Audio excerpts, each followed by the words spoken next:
আল্লাহর নবী বলেন কোন মানুষ যদি 5 ওয়াক্ত নামাজের পরে 33 বার পড়ে সুবহানাল্লাহ, 33 বার পড়ে আলহামদুলিল্লাহ, 34 বার পড়ে আল্লাহু আকবার, রাসূল বলেন আমি নবী কথা দিলাম গুফরাত খাতায়াহু।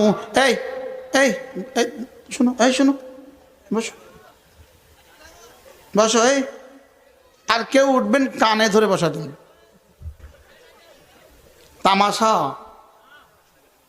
আমার মাহফিল তামাশা? আমি তো বসার পর থেকে তামাশা দেখছি। আল্লাহর নবী বলেন কোন মানুষ যদি 5 ওয়াক্ত নামাজের পরে 33 বার পড়ে সুবহানাল্লাহ, 33 বার পড়ে আলহামদুলিল্লাহ, 34 বার পড়ে আল্লাহু আকবার, রাসূল বলেন গুফরাত খাতায়াহু, আল্লাহ তাআলা তার গুনাহগুলোকে মুছে দিবেন।